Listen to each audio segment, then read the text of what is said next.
దేవునికి స్తోత్రం. హల్లెలూయా. మన ప్రభువును ప్రియరక్షకుడును మన కొరకు ప్రాణం పెట్టి తిరిగి లేచి పరలోకానికి ఆరోహణమైపోయి మనల్ని మరలా పరలోకానికి తీసుకుని వెళ్ళడానికి మరలా రాబోతున్నటువంటి యేసుక్రీస్తు నామములో మీ అందరికీ ప్రత్యేకమైన వందనాలండి. ప్రభు మిమ్మల్ని దీవించునుగాక. హల్లెలూయా. ఆత్మీయంగా క్షేమంగా ఉన్నారని, ఆత్మీయంగా బలవంతుల్లాగా ఉన్నారని భావిస్తూ ప్రభు నామాన్ని మహిమపరుస్తున్నాను. బలహీనులు కావడానికి వీల్లేదు, నిరాశ చెందడానికి వీల్లేదు. నిరీక్షణతో మనం ముందుకు సాగాలి. యేసు మరలా వస్తాడు. అపోస్తల కార్యములు 1వ అధ్యాయం అదే మనకు నేర్పిస్తుంది. ఎలా వెళ్ళాడు అలా వస్తాడు, మరలా వస్తాడు. He will come again. నేను అక్కడక్కడ అప్పుడప్పుడు ఇలా చెప్పినట్లుగా బైబిల్ మొత్తం 3 మాటల్లో మనం అర్థం చేసుకోవచ్చు. పాత నిబంధన అంతా ఆయన వస్తాడు అని చెప్పింది. 4 సువార్తలు ఆయన వచ్చాడు అని చెప్తున్నాయి. మిగతా పత్రికలు లేదా ప్రకటన గ్రంథం ఏం చెప్తుందంటే ఆయన మరలా వస్తాడు. బైబిల్ మొత్తం ఇంతే. ఆయన వస్తాడు, ఆయన వచ్చాడు, ఆయన మరలా వస్తాడు.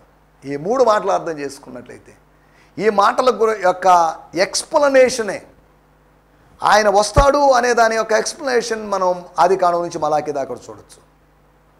ఆయన వచ్చాడు అనే దాని యొక్క ఎక్స్ప్లెనేషన్ మత్తయి, మార్కు, లూకా, యోహాను అనేటువంటి 4 సువార్తల్లో చూడొచ్చు.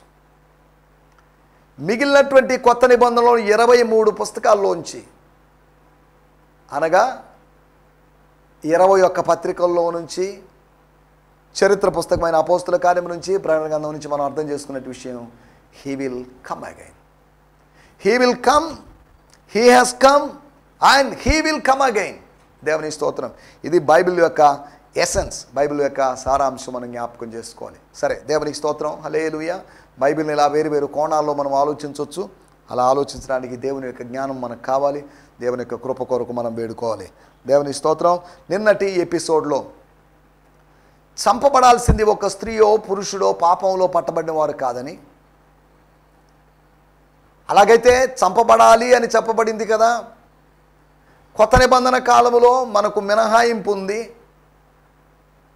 మనకు గ్రేస్ ఉంది, రాయితీ ఉంది, కన్సెషన్ ఉంది. పోనీలేండి, కొద్దిగా చూసి చూడట్టు పోదాం, పోనీలేండి క్షమించేద్దాం అన్న విధానాలు, దైవికమైన విధానాలు ఉన్నాయి. పూర్వకాలమందు దేవుడు చూచి చూడనట్లుగా ఊరుకుండెను. పాత నిబంధన కాలంలో జరుగుతున్నంత కఠినమైన శిక్షలు లేవు.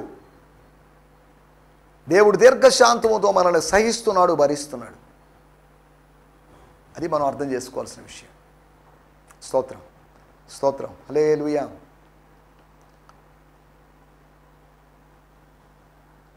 గత ఎపిసోడ్లో మనం ఆలోచించిన విషయాలు చంపబడాల్సినవి. ఒకటి, ప్రభు యొక్క పరిచర్యను భంగపరిచేటువంటి ఆ విధానం మనలో ఉండకూడదు. ఎవరు చేసినా పరిచర్యే, నేను చేస్తేనే గొప్పదని కాదు. స్తోత్రం. టీవీ ప్రసంగికులు చేస్తేనే గొప్పది, గ్రామాల్లో పరిచర్య చేసేవాడు లేదు అది మంచి పరిచర్య కాదు అనడానికి వీల్లేదు. పరిచర్య మంచిదో కాదో ఒకరోజు తేలుతుంది. విస్తారమైన పరిచర్య చూపించి నా పరిచర్య విస్తారమైంది కాబట్టి గొప్పది లేదా మంచిది అని అనుకోవడానికి వీల్లేదు. ఒకరోజు అగ్ని చేత సమస్తమును పరీక్షించేటువంటి ఒక రోజు రాబోతుంది. అప్పుడు దేవుడు తెలుస్తాడు ఏంటి అనేది. స్తోత్రం. హల్లెలూయా. మనం ఆలోచిస్తున్న విషయాలు, పరిచర్యను భంగం చేసేటువంటి ఆ విధానం కరెక్ట్ కాదు, అది చంపబడాలి. రెండోదిగా పక్షపాత ధోరణి, స్త్రీవాదిగానో పురుషవాదిగానో ఉండడానికి వీల్లేదు. పురుషులు పురుషుల్ని సమర్థించవచ్చు, స్త్రీలు స్త్రీల్ని సమర్థించవచ్చు. ఒకరిని సమర్థించడానికి కాదు, ఒకవేళ అవసరమైతే తప్పులుంటే సరిచేయడానికి సాత్వికమైన మనసుతో సరిచేయడానికి మనం ప్రయత్నం చేయాలి. పక్షపాత ధోరణి అక్కడున్న పరిచయులు శాస్త్రుల్లో లేదా శాస్త్రులు పరిచయులు కనిపించినట్లుగా మనం చూడగలం. స్తోత్రం, స్తోత్రం. హల్లెలూయా. మూడో విషయం మనం ఆలోచించిన విషయము, ప్రభువును శోధించేటువంటి ఆ తత్వం. ప్రభువును శోధించకూడదు. సాతాను ప్రభువును శోధించాడు, మనము కూడా ప్రభువును శోధించామంటే సాతానుతో కలిసామని అర్థం. ప్రభువును శోధించకూడదు. పరిసయ్యులు శాస్త్రులు అదే పని చేశారు.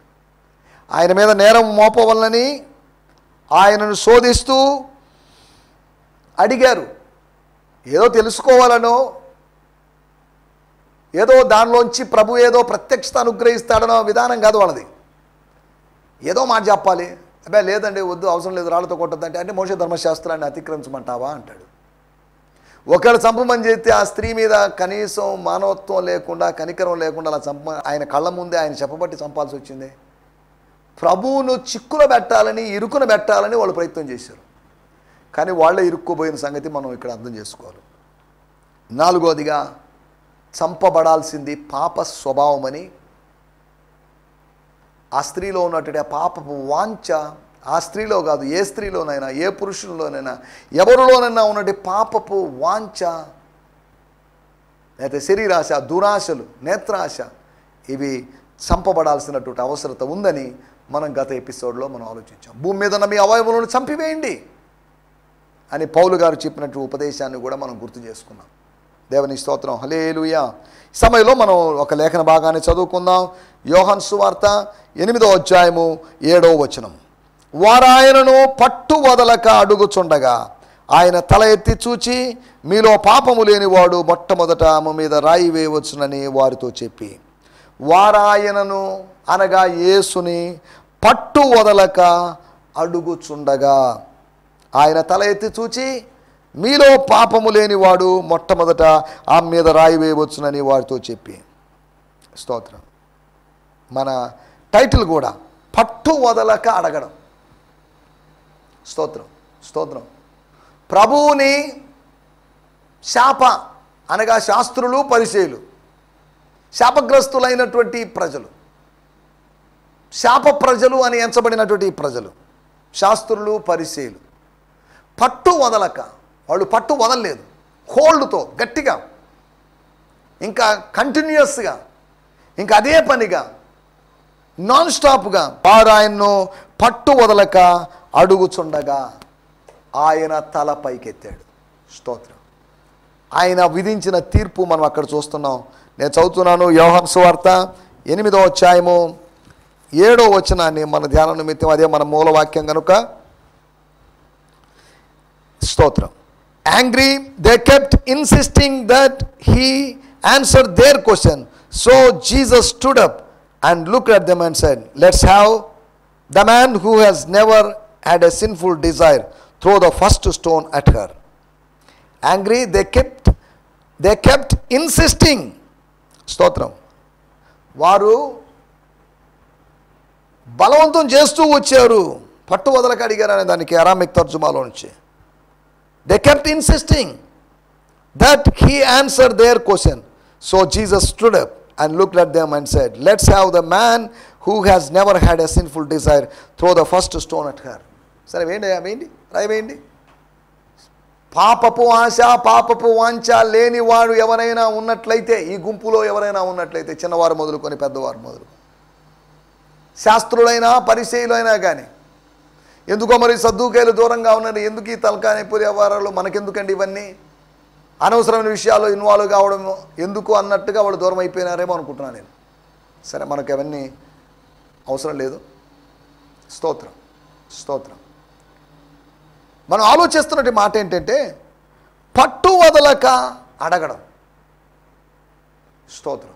అనగా మొండి పట్టు పట్టడం, అనగా ఉడుం పట్టు పట్టడం, పట్టు వదలని విక్రమార్కుల్లాగా అడగడం. పట్టు వదలకూడదు. ఇంకనగా అదే పనిగా అడగడం, ప్రభువుని అడగాలి. వాళ్ళు ప్రభువుని నెగిటివ్గా అడిగారు, మనం పాజిటివ్గా అడుగుతున్నాం. ఒకవేళ మన వ్యక్తిగతమైన విషయాల్లో అవసరతలు, మన వ్యక్తిగతమైన జీవితాల్లో మనకు ఎన్నో అవసరతలు ఉండొచ్చు. భౌతికమైన అవసరతలు అడగడం తప్పేం లేదు. అనుదినము ఆహారం గురించి అడగవచ్చు. Give us our daily bread అని అడగచ్చు. కేవలం ఆత్మీయమైనవే అడగాలని, అలాగని ఈ మధ్య కాలంలో టీవీలో ఎక్కడ వచ్చినట్టు కేవలం కార్లు అడగాలని, అవన్నీ అడగాలని, మనకేం అవసరమో అడగకూడదని నేను అనలేదు. మనకేం అవసరమో అవి ప్రభువుకు తెలిసి ఉన్నది. స్తోత్రం. మనము మొదట ఆయన రాజ్యాన్ని, ఆయన నీతిని వెతుకుచున్నప్పుడు ఇవన్నీ మనకు అనుగ్రహించబడతాయి. కార్లైనా, బైకులైనా, మిద్దెలైనా, ఇంకేదైనా, పొలాలైనా, ఇళ్ళ స్థలాలైనా, ఇంకేదైనా కానీ. స్తోత్రం. అంతవరకే కానీ కేవలము భౌతికమైన వాటిని అడగడం మాత్రమే కాదు మన పని. ఎందుకంటే మన జీవానికి, భక్తికి కావలసిన వాటన్నిటినీ దేవుడు దయచేశాడు. దేవుడు తన బిడ్డల కోసం, తన భక్తుల కోసం, ప్రార్థించే వారి కోసం ఆయన సిద్ధపరిచాడు. ఆ సిద్ధపరిచిన మేలు గొప్పది. అది కంటికి కనబడలేదు, చెవికి వినబడలేదు, హృదయమునకు గోచరం కాలేదు. ఎప్పటి వరకు అంటే ఆత్మ బయలుపరిచేంత వరకు. అనగా దేవుడు నా కోసం, మీకోసం ఏవో సిద్ధపరిచాడు. He prepared us some things. Eye has not seen, ear has not heard, the heart could not understand the things he prepared for us. అనగా సంగతులను మరుగు చేసి ఉన్నాడు, దాచి ఉన్నాడు. నేను పలాని ఒక వస్తువు, మీకు ఒక వాచ్ అండి, ఒక మొబైల్ అండి, లేదా ఒక పవర్ బ్యాంక్ అండి, ఇంకోటండి అని దేవుడు ఏవో దాచిపెట్టినాడు. మన తల్లిదండ్రులు మన కొరకు ఏ విధంగా దాచిపెడతారో, దాచి ఉంచుతారో, తెలియకుండా డిపాజిట్ చేసి పెడతారో, అలాగే దేవుడు కూడా మన కోసం సిద్ధపరుస్తున్నాడు. పరలోక రాజ్యం సిద్ధపరచబడింది. అయినప్పటికీ పరలోక రాజ్యాన్ని గురించి కొన్ని సంగతులు మనం తెలుసుకోగలుగుతున్నాం. మనం అడగాలి. అడుగుడి మీకు ఇవ్వబడును. అడగాల్సినవి ఎన్నో ఆత్మ సంబంధమైనవి ఉన్నాయి. అడగమని చెప్పిన ప్రభువు అదే సమయంలో మొదట ఆయన రాజ్యాన్ని, ఆయన నీతిని వెతకండి, మీకు అన్నీ అనుగ్రహించబడతాయని చెప్పాడు. మనకేం కావాలో ఆయనకి తెలుసు. ఒక యవన కాలంలోకి వచ్చినటువంటి బిడ్డ గురించి, వివాహాన్ని గురించి తల్లిదండ్రులు కొద్దిగా ఆలోచిస్తారు. నాకు పెళ్లి కావాలి అని వాడొచ్చి, లేకపోతే అమ్మాయి వచ్చి అడగాల్సిన అవసరం రావడానికి ముందుగానే తల్లిదండ్రులు మాట్లాడుకుంటారు. వాడికి ఒక అమ్మాయిని చూసి అమ్మాయికి ఒక మంచి అబ్బాయిని చూసి పెళ్లి చేయాలని ఆలోచిస్తారు. మనకన్నా మన పెద్దవాళ్ళు, జ్ఞానం కలిగిన పెద్దవాళ్ళు, తల్లిదండ్రులు ఆలోచిస్తారు. ఆలోచించి మన అవసరాలు తీరుస్తారు. అలాగైతే తల్లిదండ్రుల కన్నా జ్ఞానము కలిగినటువంటి ప్రభు మనకు అవసరమైనవి ఆయన సిద్ధపరుస్తాడు. ఆదాముకు అవ్వను సిద్ధపరిచాడు.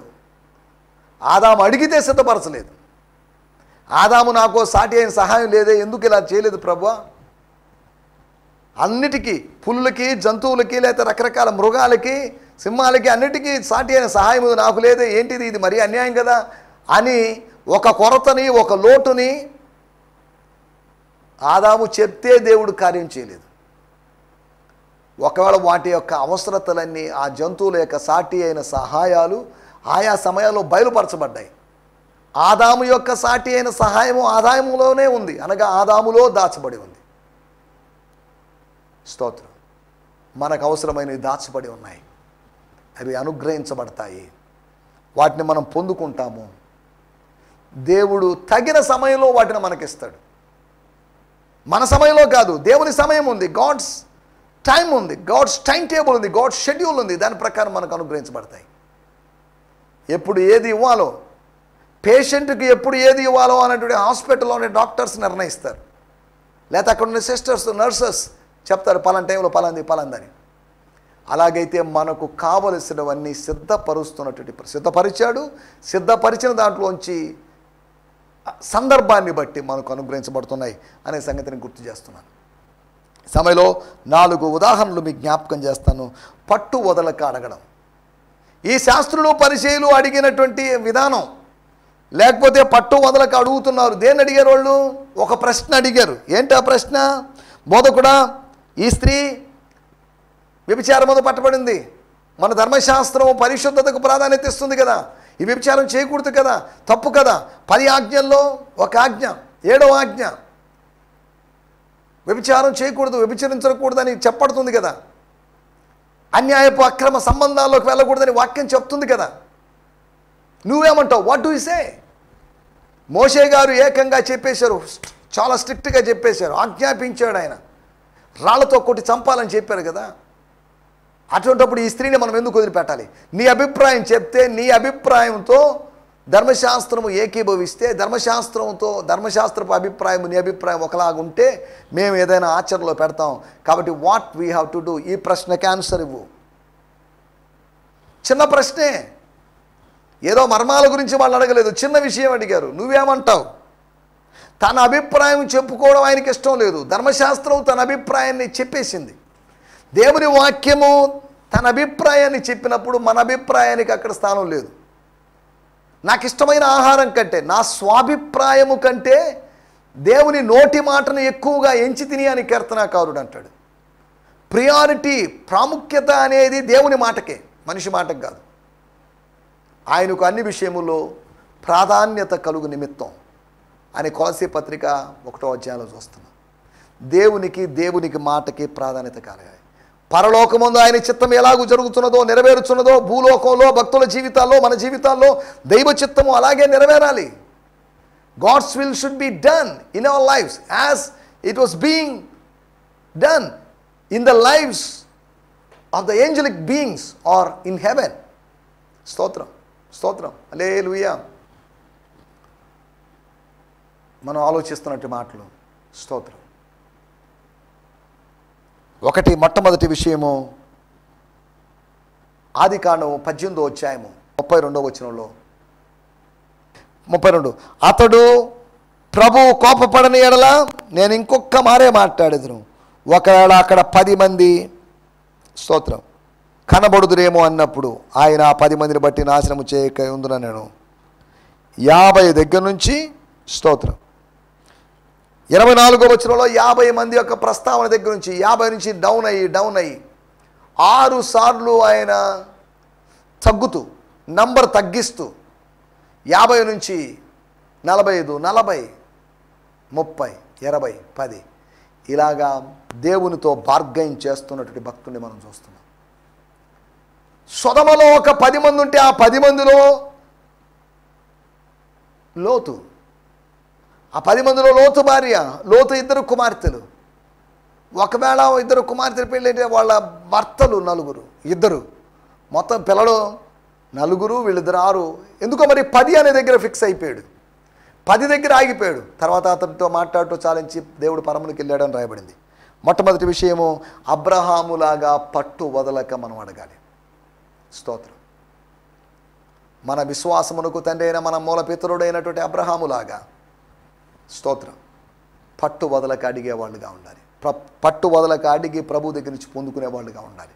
ప్రభు సంతోషపడినప్పుడు నువ్వు పట్టు వదలకుండా నువ్వు అడుగుతున్నప్పుడు నువ్వు పొందుకుంటావు. రెండో విషయం, ఆదికాండము 32వ అధ్యాయము 26వ వచనం. ఈ వాక్య భాగం కూడా మనకందరికీ తెలిసిందే. ప్రార్థనా కూడికల్లోనూ ఉపవాస కూడికల్లోనూ తరచుగా వాడేటువంటి మాటే 32వ అధ్యాయము 26వ వచనంలో మాట. ఆయన తెల్లవారుచున్నది గనుక నన్ను పోనిమ్మనగా అతడు, నీవు నన్ను ఆశీర్వదించితేనే కానీ నిన్ను పోనీయనను. నన్ను ఆశీర్వదించు. You bless me. I will not leave you until you bless me. నీవు ఆశీర్వదించావని నిశ్చయిత నాకు కలిగితే తప్ప. ఏం ఆశీర్వాదం కావాలి ఆయనకి? ఇల్లు అడుగుతున్నాడా? కాదు. ఇంకేమడుగుతున్నాడు? ఆరోగ్యం అడుగుతున్నాడా? కాదు. ఇంకేమడుగుతున్నాడు? 20 సంవత్సరాల క్రితం మా అన్నయ్య చెప్పినట్టు మాట, నేను చంపుతాను అనేటువంటి ఆ మాట భయాన్ని పుట్టిస్తుంది.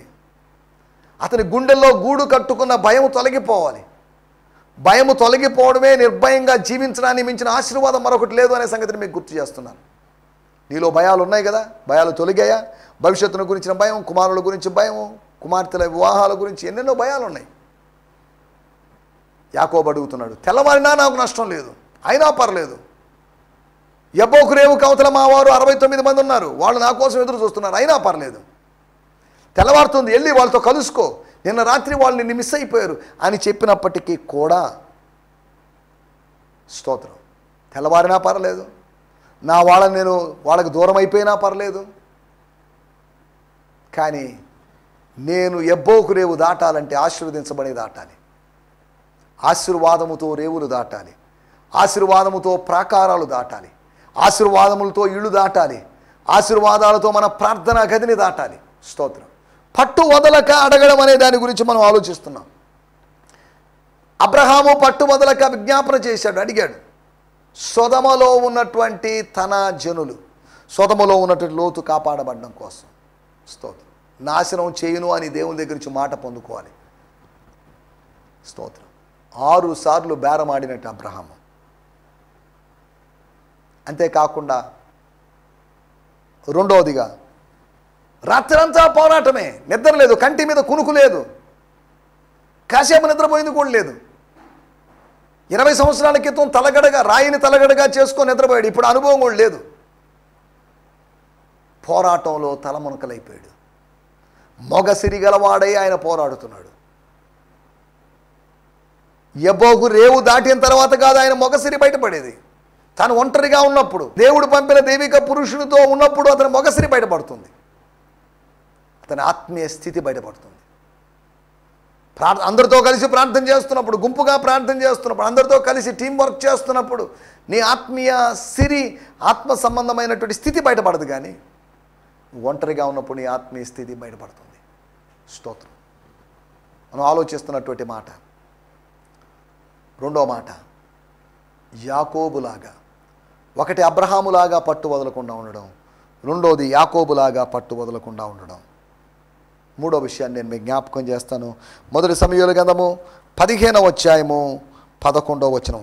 ఫస్ట్ శామ్యుయల్, న్యాయాధిపతుల గ్రంథము తర్వాత, రూతు గ్రంథము తర్వాత కనిపించే మొదటి సమూయేలు గ్రంథము 15వ అధ్యాయము 11వ వచనంలో రాయబడిన మాటను నేను చదువుతున్నాను.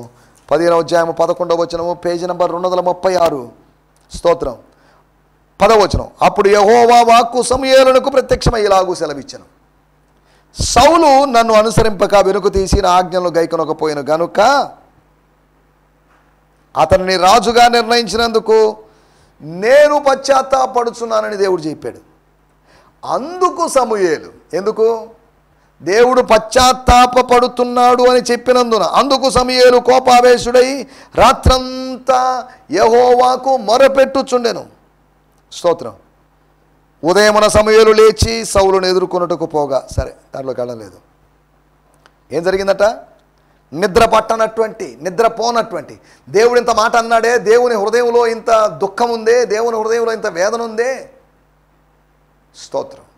కాబట్టి ఇలాగైతే సమూయేలు దేవుని మీద కోపం కాదు, తన మీద తాను కోపం కాదు, ఎందుకు ఇలా తయారైపోయాడు ఈ మనిషి, ఈ మొదటి రాజు సౌలు ఎందుకు ఇలా తయారైపోయాడని సౌలును గురించినటువంటి ఆలోచనతో, సౌలును గురించి దేవుడు బయలుపరిచినటువంటి ఆ దైవికమైన సందేశాన్ని బట్టి, సౌలును గురించి దేవుడు బయలుపరిచిన ఆ చిత్తాన్ని బట్టి నేను పశ్చాత్తాపడుతున్నాను.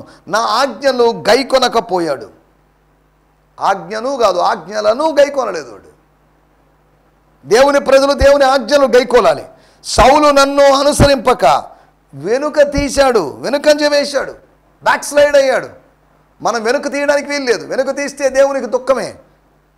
నా ఆజ్ఞలను గైకొనకపోయాను కనుక అతన్ని రాజుగా నిర్ణయించినందుకు, ప్రజలు అనేసరికి, ప్రజలు అడిగేసరికి అతనినే రాజుగా పెట్టినందుకు నేను పశ్చాత్తాపడుతున్నాను. అందుకు సమూయేలు కోపావేశుడై రాత్రంతా యెహోవాకు మొరపెట్టుచున్నాడు. స్తోత్రం. ఎంత గొప్ప దైవజనుడో చూడండి. అబ్రహాములాగా, యాకోబులాగా. స్తోత్రం. అబ్రహాము తన కోసం తాను ప్రార్థన చేయలేదు, లోతు కోసం ప్రార్థన చేశాడు. సమూయేలు తన కోసం ప్రార్థన చేయలేదు, యాకోబు అయితే తన కోసమే ప్రార్థన చేశాడు. సమూయేలు సౌలు కోసం ప్రార్థన చేశాడు. స్తోత్రం. దేవుని స్తోత్రం. హల్లెలూయా. నాలుగో విషయం మనం ఆలోచిస్తున్నట్టే మన మూల వాక్యం ఏంటంటే పట్టు వదలక అడగడం. స్తోత్రం. హల్లెలూయా. లూకాసు వార్త 11వ అధ్యాయంలో మనకు తెలిసిన మాటే, యేసు ప్రభు చెప్పినటువంటి ప్రార్థన ఉపమానంలో, ప్రేయర్ ప్యారబుల్లో అక్కడ చెప్పబడిన మాట, సిగ్గుమాలి మాటి మాటికి అడగడం అనే మాటను మనం చూస్తున్నాం. ఇంకో మాట కూడా చెప్పి ముగించేస్తాను. లూకాసు వార్త 18వ అధ్యాయము 5వ వచనంలో మనకందరికీ తెలిసినట్టు ఉపమానం, ఆ విధవరాలు నన్ను తొందర పెట్టుచున్నది. ఒక విధవరాలు లేదా ఈ విధవరాలు నన్ను తొందర పెట్టుచున్నది గనుక ఈమె మాటి మాటికి వచ్చి గోజాడుకుంటున్నట్లు ఆమెకు న్యాయము తీర్తునని తనలో తాను అనుకున్నాను. ఈమె మాటి మాటికి వచ్చి గోజాడుకుంటున్నట్లు, ఆమె పట్టు వదలడం లేదు, ఆమె అలా అడుగుతుంది. కాబట్టి ఆమెకు ఏదో ఒకటి చేయాలి, ఆమెకు న్యాయం చేయాలి అని మొరటువాడైనటువంటి, ఎవరిని లక్ష్య పెట్టినటువంటి న్యాయాధిపతి అనుకున్నట్టుగా మనం చూస్తున్నాం. 4-5 కలిసి ఉన్నాయి ఇక్కడ. He ignored her pleas for quite some time, but she kept asking. Eventually he said to himself, this widow keeps annoying me, demanding her rights, and I am tired of listening to her. Even though I am not a religious man and I don't care about the opinions of others, I will get her off my back by answering her claims for justice and I will rule in her favor. Then she will leave me alone. ఆమె నన్ను వదిలిపెట్టాలంటే, నన్ను విసిగించకుండా ఉండాలంటే ఆమెకు న్యాయం చేయాలి. న్యాయాధిపతి అనుకున్నట్టు ఒక మాట, ఒక ఉపమానమే. ఉపమానంలోని విధవరాల్లాగా పట్టు వదలక మనం అడిగినప్పుడు ప్రభు దగ్గర నుంచి ప్రతిఫలాన్ని పొందుకుంటాం. స్తోత్రం. అబ్రహాములాగా, యాకోబులాగా, సమూయేలులాగా, ఈ విధవరాల్లాగా పట్టు వదలక మనం అడిగినట్టు. పరిసయ్యులు శాస్త్రులు, లేకపోతే శాస్త్రులు పరిసయ్యులు పట్టు వదలక అడిగారు, కానీ వాళ్ళు ఏం పొందుకోలేకపోయారు.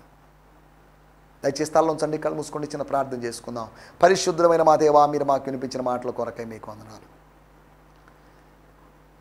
పట్టు కోల్పోయేవాళ్ళుగా ఉన్నాం, కానీ మీ సన్నిధిలో పట్టు వదలక అడగాలని శాస్త్రులు పరిసయ్యులు చేసినటువంటి ఆ మాటని మీరు మా దృష్టికి తీసుకొచ్చారు. ఈ దినాల్లోనైనా అబ్రహాములాగా, సమూయేలులాగా విజ్ఞాపన చేసేవాళ్ళుగా, యాకోబులాగా ఆశీర్వాదం కోసం అడిగేవాళ్ళుగా,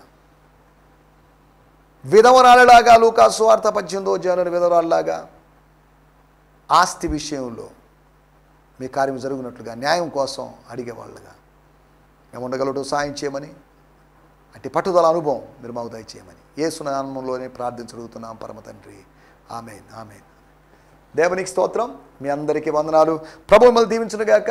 రేపు ఉదయ కాలము ఇదే సమయంలో ఇదే ఛానల్లో కలుసుకుందాం. అప్పటి వరకు దేవుని కృప క్షేమాలు మీ వెంట, మీ కుటుంబ సభ్యుల వెంట వచ్చునుగాక. హల్లెలూయా. స్తోత్రం.